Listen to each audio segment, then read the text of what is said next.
Pemirsa, kita kembali dengan Indonesia Lawyers Club. Giliran Bu Pakri tadi mau interupsi. Ya, retorika itu kan ilmu sosial ya, ilmu di dalam berkomunikasi. Jadi saya bisa membuktikan bahwa misalnya KPK itu punya PR yang sangat kuat. Sebab saya juga dihubungi oleh PR KPK dan secara terang benderang PR-nya ini memang sumber pembiayaannya dari sumber asing. Saya punya dokumennya. PR-nya kan Johan Budi. PR. Kalau Johan Budi ini kan jubir dia, juru bicara. Ada lagi PR di luar. Dia ini kayak Julian Pasa itu Pak, yang jubirnya Pak SBY itu. Santunnya agak mirip lah.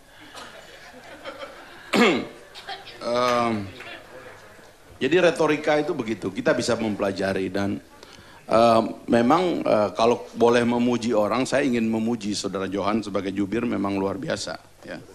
Kalau berbicara itu tidak terganggu dengan potongan-potongan, tapi mungkin juga karena tidak terbiasa dipotong. Ya, KPK menurut saya dalam 10 tahun ini tidak biasa diinterupsi. Ya. Dan karena itu saya sebetulnya sengaja mentradisikan menginterupsi, ya, supaya kesadaran baru muncul. Kesadaran baru itu penting karena bangsa kita ini memang sering terjebak berkali-kali di dalam ketidaksadaran. Gitu. Jadi perlu ada shock. Gitu. Kita perlu mengagetkan. Nah kemudian setelah kita percaya bahwa KPK punya PR dan kemudian punya retorika, maka saya juga percaya bahwa KPK terlibat di dalam melakukan manufacture event tadi. Jadi prosesnya bisa diatur. Kan KPK punya jadwal. Dan jadwal itu kan kalau saya lihat itu sepenuhnya schedule-nya itu ditentukan oleh public opini. Dan bermain pada public opini itu, bukan pada jadwal hukum. Sebab kalau Anda bicara jadwal hukum, buat apa Anda nahan orang lama-lama? Atau buat apa orang tuh digantung jadi tersangka berlama-lama? Itu buat apa? Kayak Anas itu. Ya. Ya. Enggak dong. Ya. Buat apa? Gantung Anas itu buat apa? Hanya karena ada orang pidato di Mekah terus kayaknya ini orang disuruh menyelesaikan masalah hukumnya, terus orang ini terpaksa jadi tersangka. Bocor sprindiknya itu. Buat apa? Nah tidak bisa kita menjelaskannya itu kalau proses terbuka dan tidak bisa secara terus-menerus KPK menikmati baik sangka. Percayalah bahwa KPK pasti akan menyelesaikan ini. Percaya, hukum tuh nggak begitu. Hukum itu tidak bergerak di wilayah opini publik. Bukan sesuatu yang menyebabkan kita itu selalu main excuse, selalu main perdebatan. Gitu. Percayalah kepada kami, dulu juga begitu, terus nggak begitu. Dia harus punya jadwal. Dia harus ada kepastian sebab prinsip-prinsip di dalam penegakan hukum itu, atau azas-azasnya dalam penegakan hukum itu ada kepastian, ada keadilan, ada kemanfaatan. Ya kan? Yaitu ada orang yang cekal sudah 1 tahun.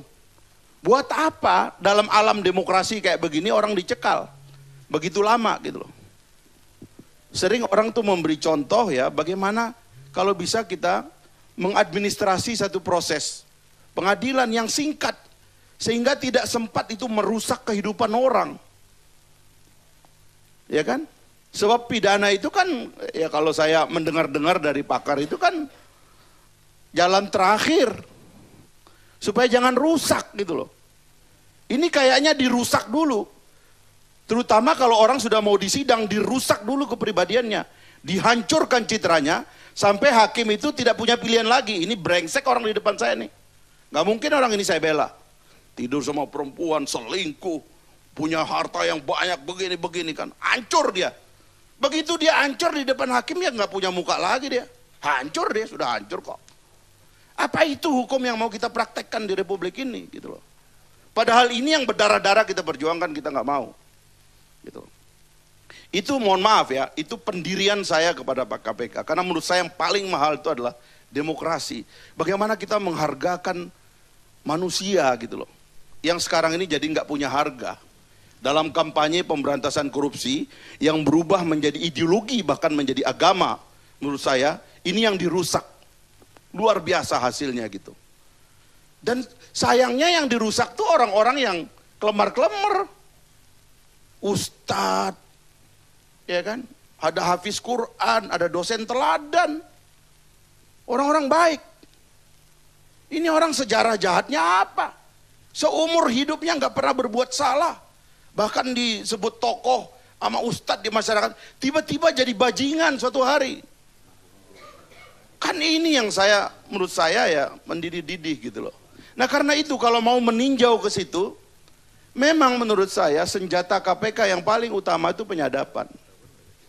Di penyadapan itulah jantungnya KPK. Karena itu KPK akan mengerahkan apapun dalam rangka tidak ada regulasi tentang penyadapan itu.